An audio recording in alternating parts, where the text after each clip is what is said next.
Ela dedicou 15 anos da vida ao marido. Cuidou da casa, criou os filhos, abriu mão de si mesma. Acreditava no amor, na parceria e no futuro que construíram juntos. Mas ele trocou tudo por um corpo jovem e um rosto sem marcas do tempo. A nova mulher não sabia cozinhar, não suportava crianças. Mas sabia sorrir nas festas e gastar o dinheiro como ninguém. Enquanto o ex-marido caía em uma armadilha luxuosa, Yeon-hye, sozinha, se reerguia com uma força que ele jamais imaginou. Por que alguns homens trocam uma história inteira por uma ilusão passageira? Yeon-hye tinha 35 anos e 2 filhos pequenos quando sentiu que algo estava errado. Não era uma briga comum, nem um problema de rotina. Era algo mais frio, mais silencioso. O jeito de Min-junho havia mudado. Ele não sorria mais como antes, evitava o toque dela, e as noites já não terminavam com um beijo. Eles se conheceram na universidade, cresceram juntos, construíram uma família com sacrifício e cumplicidade. Quando o primeiro filho nasceu, ela largou a carreira de arquiteta para cuidar da casa e dar apoio à vida profissional do marido. O acordo era temporário, mas os anos passaram, e ela nunca mais voltou para si mesma.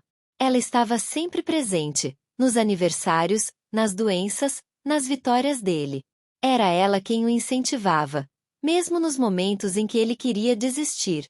Mas agora, Min-junho evitava olhá-la nos olhos. Chegava tarde, saía cedo, e dizia que estava sempre resolvendo coisas da empresa. As desculpas começaram a se repetir. Quando ela perguntava algo, ele ficava na defensiva. Ela sabia que ele estava escondendo algo. E então, uma noite, ele disse que precisava de um tempo. Ela tentou entender. Perguntou se havia outra mulher. Ele negou, mas não teve coragem de sustentar o olhar. Foi aí que ela percebeu. A traição já estava acontecendo. Ela começou a investigar, discretamente. Achou uma mensagem no celular dele. Um coração. Um nome que ela nunca tinha ouvido. Eu. A mulher tinha 20 anos. Era bonita, magra, com maquiagem impecável e roupas que chamavam atenção. Trabalhava como promotora de eventos, mas o que queria mesmo era entrar para o mundo dos ricos. E ela viu em Min-junho a porta de entrada. Eu não se interessava por amor. Se interessava por status. Por jantares caros, viagens, presentes. Min-junho, lisonjeado pela juventude, caiu na armadilha. Começou a gastar cada vez mais com ela, enquanto em casa Yeon-hye mal conseguia comprar uma roupa nova sem se sentir culpada. Ele não teve coragem de terminar de forma digna. Começou a sumir nos fins de semana. Evitava qualquer assunto sério. Até que, um dia, enviou uma mensagem curta. Estou em outra fase. Preciso seguir meu caminho. E foi isso. Ele deixou a mulher e os filhos, como se eles fossem um peso do passado. Yeon-hye chorou. Chorou muito. Mas nunca na frente das crianças. Jin-soo, de 13 anos, ficou em silêncio por dias. Somi, de 9, dormia com a camiseta do pai. A dor deles era ainda mais difícil de suportar do que a sua própria. Mas ela se levantava todos os dias. Fazia o café. Ajudava com as tarefas da escola. Lavava a louça.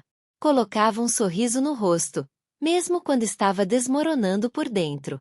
Não havia tempo para tristeza. Havia uma vida para sustentar. E ela precisava começar do zero. O que ela não sabia é que essa seria a fase mais poderosa da sua vida. Às vezes, a vida nos quebra para nos reconstruir mais fortes. E quando alguém troca uma mulher inteira por uma ilusão, é a própria vida que cobra o preço depois. Se você está gostando dessa história, se inscreva agora no canal. Muita gente assiste, mas não se inscreve, e isso prejudica demais o crescimento. Comenta aqui se você conhece alguém que já passou por algo parecido. A história dela ainda está só começando. Quando ele foi embora, levou apenas a mala com suas roupas caras e deixou para trás algo muito mais pesado. Os cacos de uma mulher que acreditava que amor era para sempre. Yeon-hye passou os primeiros dias em estado de choque. Dormia pouco, comia menos ainda. Olhava para as paredes da casa como se fossem testemunhas de uma vida que não existia mais. Os filhos, embora pequenos, percebiam. Jin-soo se trancava no quarto. Soumi chorava de madrugada chamando pelo pai. Mas Min-junho não ligava, não mandava mensagem, não perguntava por eles. Era como se ele tivesse apagado a própria família da memória. O silêncio dele era a parte mais cruel. Não houve uma conversa, uma tentativa de reconstrução, um pedido de desculpas. Apenas o abandono. Yeon-hye foi forçada a se reinventar. Com o dinheiro da pensão, que chegava atrasado e era insuficiente, ela teve que cortar tudo. Cancelou TV a cabo, vendeu o carro, passou a andar de ônibus com as crianças. As compras no mercado se tornaram uma matemática exata. Nenhum desperdício era permitido. Até o leite precisava durar mais do que antes. Cada escolha agora era feita com base em sobrevivência. E mesmo assim, ela fazia questão de manter a dignidade. Nunca pediu nada a Min-junho. Nunca implorou. Mesmo com raiva, decidiu que seus filhos não seriam ensinados a odiar o pai. Ela dizia, ele está distante, mas ainda é o pai de vocês. Quando perguntavam por que ele não vinha, ela apenas sorria e dizia, talvez esteja ocupado. Por dentro, no entanto, ela sangrava. Era uma dor abafada, diária, como se uma parte do corpo estivesse sendo esmagada lentamente. O que mais a doía era ter sido esquecida como se fosse descartável. Ela lembrava de noites em claro cuidando dele com febre, de ter vendido suas joias para ajudá-lo a abrir a empresa, de ter ficado grávida sozinha enquanto ele viajava negócios. Nada disso parecia ter valor agora. Mas foi em uma manhã comum, enquanto tomava café sozinha, que ela se olhou no espelho da cozinha e viu algo diferente. Era ela. Com olheiras, rosto abatido, mas olhos ainda vivos. E pela primeira vez, em semanas, uma ideia surgiu. Ela ainda tinha talento. Ainda lembrava como desenhar. Ainda sabia projetar. Ainda era arquiteta. Só precisava lembrar de quem era antes de ser só esposa e mãe. Ligou para uma antiga colega da faculdade, Euge, que trabalhava em um escritório pequeno, mas respeitado. Pediu ajuda. Ofereceu-se para fazer qualquer coisa, até de graça. Euge a recebeu com um abraço apertado e lágrimas nos olhos. Não era só uma oportunidade. Era um recomeço. Nos dias seguintes, Yeon-hye começou a ajudar com projetos menores. Trabalhou como assistente, pegando café, revisando plantas, limpando arquivos digitais. E cada dia que passava, ela lembrava de um pouco mais de si. O talento estava adormecido, mas nunca tinha ido embora. Os filhos percebiam a diferença. A mãe estava cansada, mas determinada. Chorava menos, sorria mais. Soumi começou a fazer desenhos para ela colocar no escritório. Jin-soo passou a ajudá-la com o computador. Era como se os três estivessem reconstruindo uma nova família, só que mais forte. Enquanto isso, do outro lado da cidade, Min-junho começava a enfrentar a realidade. Eu não gostava de dividir espaço. Queria tudo. A conta bancária, os cartões, os jantares caros, os presentes. Exigia atenção, bajulação, status. E Min-junho, aos poucos, começou a perceber que ela não o amava. Amava o que ele podia oferecer. Um dia, ele chegou em casa mais cedo e encontrou uma conversa aberta no computador dela. Ela falava com outro homem. Ria dele. Dizia que estava apenas colhendo o que merecia. E ele começou a entender que tinha sido feito de tolo. Tentou discutir, mas eu não era como Yeon-hye. Ela não baixava a cabeça, não aceitava ser criticada. Gritava, ameaçava, dizia que ia expor tudo. O que começou como romance virou guerra. E quando ele procurou Yeon-hye para desabafar, ela não atendeu. Pela primeira vez, ele estava colhendo o que plantou. E ela, mesmo ainda frágil, começou a florescer. Às vezes, o destino demora, mas sempre responde.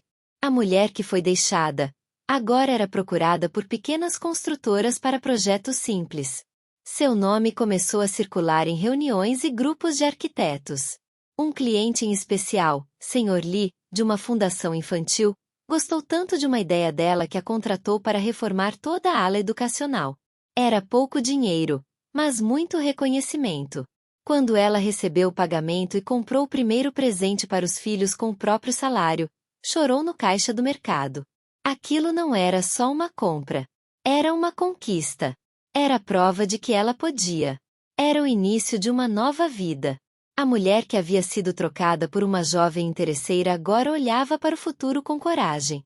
E o homem que a descartou começava a descobrir o verdadeiro preço da ilusão. Ela não precisava mais provar nada a ninguém, mas mesmo assim, sentia que o mundo ainda a observava esperando que ela desabasse. Yeon-hye acordava antes do sol nascer, preparava o café para os filhos, ajeitava o uniforme da escola, sorria para não assustar, e depois seguia para o escritório improvisado na sala dos fundos da casa. Passava o dia envolvida em projetos, esboços, orçamentos, tentando se manter firme enquanto por dentro ainda existia uma ferida aberta. O que mais doía não era a ausência do marido, mas a sensação de que tudo que ela construiu com ele havia sido jogado fora como se fosse lixo. Por anos ela foi o alicerce da família, e de repente se viu como uma peça descartável. Mesmo assim, continuava em frente. Era como caminhar descalça sobre pedras, mas com o coração determinado. Em uma tarde de sexta-feira, a campainha tocou. Quando abriu a porta, encontrou-me em junho, com os cabelos desgrenhados, uma expressão abatida e roupas molhadas da chuva fina que caía. Ele não disse nada. Apenas perguntou se podia ver os filhos. Jin-soo ficou parado na escada, observando de longe. Soumi se encolheu no sofá com medo. A presença dele era desconfortável. Ele tentou sorrir, puxar assunto, trouxe 2 brinquedos caros, mas os filhos não reagiram. Era tarde demais. O tempo havia corroído o que um dia foi vínculo. Yeon-hye ficou em silêncio, observando. Min-junho ficou ali por apenas 20 minutos, tempo suficiente para perceber que o amor que ele tinha destruído não poderia ser reconstruído com presentes. Antes de sair, olhou para ela e disse que ela estava diferente. Ela respondeu sem hesitar, talvez porque eu precisei me tornar uma nova mulher, para poder criar meus filhos. Depois daquele dia, ele tentou aparecer com mais frequência. Mandava mensagens, sugeria passeios, dizia que queria se reaproximar. Mas os filhos não confiavam mais. A figura paterna havia se apagado. Enquanto isso, a Eu, que antes era vista como um troféu, revelou sua verdadeira face. Ela já não fingia mais se importar. Saía com amigos, gastava sem limites, e quando Min-junho começou a cobrar, ela explodiu. Chamou-o de fracassado, disse que estava com ele apenas por conveniência, que nunca o amou. Ele tentou conter a situação, mas ela o denunciou em uma rede social dizendo que ele era abusivo. A reputação de Min-junho, já abalada, desmoronou de vez. Clientes cortaram contratos, os sócios se afastaram, e ele foi obrigado a vender parte da empresa. A mulher por quem ele trocou sua família agora o atacava publicamente, como se ele fosse o vilão da história. Desempregado, sem casa própria, e com dívidas se acumulando, ele teve que voltar para o apartamento alugado de um amigo. Enquanto isso, Yeon-hye ganhava destaque em uma nova área, projetos de impacto social. Seu nome foi citado em uma reportagem local como arquiteta que transformava espaços abandonados em ambientes úteis para crianças e idosos. Foi convidada para uma entrevista em um canal da internet e lá contou sua trajetória, sem citar nomes, mas deixando claro que havia renascido após ser traída e abandonada. O vídeo viralizou. Comentários de mulheres de todo o país chegavam em sua caixa de entrada. Eram histórias parecidas, de dor, de abandono, mas também de superação. Ela virou inspiração. Em casa, Soumi colava os recortes das reportagens na porta do guarda-roupa. Jin-soo passou a perguntar sobre universidades. Queria ser engenheiro. Pela primeira vez em muito tempo, Yeon-hye sentia que estava educando não apenas com palavras, mas com exemplo. Ela não só sobreviveu. Ela venceu. Em uma manhã de outono, enquanto desenhava uma proposta para uma escola comunitária, recebeu uma ligação inesperada. Era do hospital. Minjunho havia sido internado após uma crise de ansiedade. Estava com depressão, sem comer, sem dormir. Foi diagnosticado com exaustão extrema. O choque foi forte. Por um instante, ela lembrou do homem que um dia amou. E embora ele a tivesse ferido, ela ainda era humana. Foi até o hospital. Entrou no quarto. Ele estava pálido, com os olhos fundos, a barba por fazer. Quando a viu, chorou. Não pediu nada. Apenas chorou. Ela segurou a mão dele por alguns minutos e disse que esperava que ele se curasse. Mas também disse que ele precisava aceitar as consequências do que fez. Que ele perdeu mais do que dinheiro. Ele perdeu a confiança, o respeito, o lar. Ele assentiu com a cabeça, ainda em silêncio. Aquilo não era reconciliação. Era despedida. Yeon-hye saiu do hospital com o coração leve. Pela primeira vez, sentiu que havia perdoado. E o perdão foi libertador. Não por ele, mas por ela mesma. Nos dias seguintes, ela foi convidada para dar uma palestra na universidade onde estudou. A mesma onde conheceu Minjunho subiu ao palco com um frio na barriga, mas com os olhos brilhando. Falou sobre arquitetura, mas também sobre recomeço. Falou sobre reconstrução de espaços e de si mesma. Ao final, foi aplaudida de pé.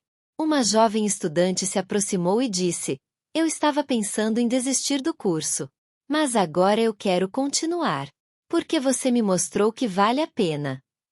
Naquela noite, Yeon-hye voltou para casa, abraçou os filhos e chorou em silêncio. Mas dessa vez não era dor. Era alívio. Era gratidão. A mulher que havia sido trocada por uma ilusão agora era exemplo. Enquanto isso, em algum lugar da cidade, um homem revia tudo que destruiu por causa de uma paixão passageira. Às vezes, o destino demora, mas ele sempre volta. E quando volta, cobra com juros tudo aquilo que um dia foi desprezado. Ela não imaginava que a dor pudesse abrir espaço para algo novo. Depois de tudo que viveu, prometeu a si mesma que jamais confiaria de novo em outro homem, jamais abaixaria a guarda, jamais deixaria alguém se aproximar demais. Mas a vida tem caminhos que não se explicam. Foi em um café simples, perto do centro comunitário onde dava aula de arquitetura para adolescentes, que conheceu alguém que mudaria tudo. Ele era discreto, educado, sempre sentado na mesma mesa, lendo livros técnicos e rabiscando em um caderno velho. Um dia, por acaso, esqueceram seus pedidos trocados. Ele tomou seu cappuccino com leite de aveia. Ela bebeu o expresso forte dele. E ali começaram a rir. O nome dele era Dae-yoon, engenheiro civil, viúvo, pai de uma adolescente. Nada nele parecia impressionante à primeira vista. Não tinha o charme arrogante de Minjunho, nem os discursos prontos, nem o brilho de ostentação. Mas havia nele algo raro. Silêncio que acolhia, olhar que escutava. Começaram a se encontrar por acaso, depois por vontade. Ela resistia, colocava barreiras, inventava desculpas. Mas ele nunca apressava nada. Sabia esperar. Ele dizia que gente ferida não precisa de pressa, precisa de respeito. E ela, pela primeira vez, sentiu que podia ser vista não como uma mulher destruída, mas como uma mulher inteira. Certa noite, depois de uma aula cansativa, ela sentou no banco da praça onde ele costumava caminhar. Ele chegou e ficou ao lado dela, em silêncio. Então ela contou tudo. Não de uma vez, mas em pedaços. A traição, a dor, a luta. Ele ouviu tudo, sem interromper. E quando ela terminou, achando que ele se afastaria, ele disse apenas: "Você não merece menos do que um amor calmo, firme e verdadeiro." Ela chorou. Mas não de dor. Chorou por sentir que talvez ainda fosse possível recomeçar. O tempo passou, e os filhos perceberam. Jin-soo, mais protetor, demorou a aceitar. Somi, ao contrário, adorava conversar com Dae-yoon. Ele a ouvia como se cada palavra dela importasse. Ele nunca tentou ocupar o lugar de pai. Dizia que o amor não precisa substituir ninguém, só somar. Em um almoço de domingo, quando ele ajudava a montar a mesa, Jin-soo perguntou: Por que você ainda está aqui? E ele respondeu: porque gosto de estar com vocês, mesmo quando não precisam de mim. O menino não disse nada. Mas naquele mesmo dia, deixou que Daeun o levasse até a escola. Foi um gesto pequeno, mas para Yeon-hye, foi imenso. Ela já não era só sobrevivente. Era mulher, era mãe, era inspiração, e agora, voltava a ser amada. Min-junho, por outro lado, desapareceu de vez. Depois da última audiência, foi visto saindo do país. Não deixou endereço, nem contato. Apenas silêncio. A ausência definitiva dele fechou uma ferida aberta. E ali, naquele vazio, Yeon-hye plantou algo novo. Em uma noite fria de inverno, Daeun a levou até o alto de uma colina onde costumava caminhar com a filha. De lá, dava para ver toda a cidade iluminada. Ela perguntou por que ele a levará ali. E ele respondeu: porque tudo isso parece mais bonito quando estou com você. Ela sorriu. Não precisavam de alianças, declarações grandiosas ou promessas eternas. Bastava aquele instante, aquela paz. Yeon-hye aprendeu que o amor verdadeiro não grita, não exige, não cobra. Ele chega de mansinho, segura sua mão e diz: estou aqui. E fica.